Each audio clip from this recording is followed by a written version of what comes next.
आपण नेहमी ऐकतो लेजिस्लेचर, एक्झिक्युटिव्ह आणि ज्युडिशियरी. पण हे तीन डेमोक्रेसी ऑफ पिलर्स नेमके आहेत तरी काय?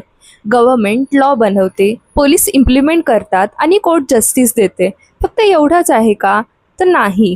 आजच्या व्हिडिओमध्ये अगदी सिंपल लँग्वेजमध्ये आपण समजून घेऊया लेजिस्लेचर, एक्झिक्युटिव्ह आणि ज्युडिशियरी, त्यांचे काम काय आहे आणि how they are different from each other.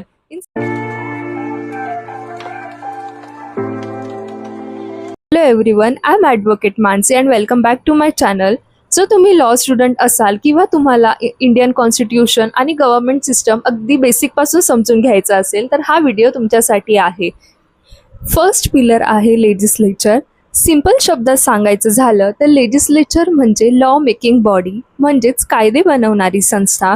Union लेवलवरती आपल्याकडे पार्लमेंट आहे आणि पार्लमेंटचे दोन हाऊसेस आहेत, दॅट इज लोकसभा आणि राज्यसभा. तर पार्लमेंटचं मुख्य काम काय? To make a law.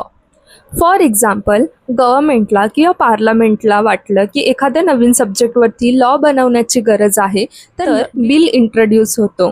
हा बिल पार्लमेंटमध्ये डिस्कस केला जातो, त्यानंतर त्यावर डिबेट होते, वोटिंग होते आणि दोन्ही हाऊसेसमधून पास झाल्यानंतर तो प्रेसिडेंटकडे असेंटसाठी जातो. प्रेसिडेंटचे असेंट मिळाल्यानंतर तो लॉ बनतो. एक इम्पॉर्टंट पॉईंट, लेजिस्लेचर फक्त लॉ बनवत नाही तर ते गव्हर्नमेंटच्या फंक्शनिंगवर कंट्रोल आणि स्क्रुटिनी सुद्धा ठेवते. आता दुसरा पिलर आहे एक्झिक्युटिव्ह. एक्झिक्युटिव्ह म्हणजे लॉ इम्प्लिमेंट करणारी आणि ॲडमिनिस्ट्रेशन चालवणारी व्यवस्था. ॲट द युनियन लेवल आपण प्राईम मिनिस्टर, प्रेसिडेंट आणि काउन्सिल ऑफ मिनिस्टर्स यांच्याबद्दल बोलतो. पण प्रॅक्टिकल लाईफमध्ये सिव्हिल सर्वंट्स आणि गव्हर्नमेंट डिपार्टमेंट्स तेवढेच इम्पॉर्टंट आहेत, ते सुद्धा खूप इम्पॉर्टंट रोल प्ले करतात. फॉर एक्झाम्पल, पार्लमेंटने लॉ बनवला तर लॉ बनवून काम संपले का? तर नाही. That law needs to be implemented. तर हे लॉ इम्प्लिमेंट करण्याचं काम एक्झिक्युटिव्ह करते. एक्झिक्युटिव्ह म्हणजेच सिव्हिल सर्वंट्स, गव्हर्नमेंट डिपार्टमेंट्स. प्रत्येक डिपार्टमेंट आपले वेगवेगळे काम करते, म्हणून पोलिसांना सुद्धा एक्झिक्युटिव्हचा पार्ट मानला जातो. आता येतो थर्ड पिलर, ज्युडिशियरी. ज्युडिशियरी म्हणजे आपली न्यायव्यवस्था.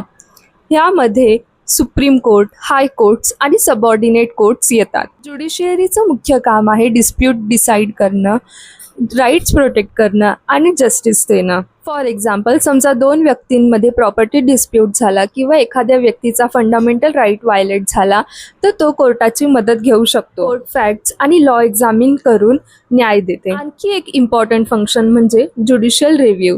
जर एखादा लॉ किंवा गव्हर्नमेंट ॲक्शन कॉन्स्टिट्यूशनच्या प्रोव्हिजन्सच्या विरोधात असेल, ज्युडिशियरी त्याची कॉन्स्टिट्यूशनल व्हॅलिडिटी एक्झामिन करू शकते. आता एक इंटरेस्टिंग क्वेश्चन, जर हे तिन्ही पिलर्स वेगवेगळे आहेत तर ते एकमेकांशी कनेक्टेड कसे आहेत? तर सिंपल शब्दांत समजून घेऊया. Legislature makes the law, executive implement the law and judiciary interprets the law. म्हणजेच लेजिस्लेचर लॉ बनवते, एक्झिक्युटिव्ह ते लॉ इम्प्लिमेंट करते आणि ज्युडिशियरी ते लॉ इंटरप्रेट करते आणि जस्टिस मिळवून देण्याचं काम करते. आता क्वेश्चन येतो, हे तिन्ही वेगळे पिलर्स बनवण्याची काय गरज होती? तर इंडियन कॉन्स्टिट्यूशनमध्ये सेपरेशन ऑफ पॉवर्सची कन्सेप्ट दिलेली आहे, ज्याच्याने एकाच इन्स्टिट्यूशनकडे अनलिमिटेड पॉवर जात नाही. प्रत्येक ऑर्गनच्या पॉवरवर कॉन्स्टिट्यूशनल लिमिटेशन आणि अकाउंटेबिलिटी असावी. त्यामुळे डेमोक्रेसी मजबूत होते आणि प्रत्येक सिटिझन्सचे राईट प्रोटेक्टेड राहतात. So these are the three important pillars of the Indian Constitution: legislature, executive and judiciary. तुम्हाला हा कन्सेप्ट आधीपासून माहिती होता का? मला कमेंट करून सांगा. आणि नेक्स्ट तुम्हाला कोणत्या टॉपिकवरती व्हिडिओ पाहिजे आहे तेही सांगा. आणि जर तुम्हाला इंडियन कॉन्स्टिट्यूशन आणि लॉ अगदी सिंपल लँग्वेजमध्ये समजून घ्यायचं असेल तर माझ्या चॅनलला सबस्क्राईब करा. व्हिडिओ आवडला असेल तर लाईक करा आणि शेअर करा. I will see you in the next video. Until then keep learning and know your rights.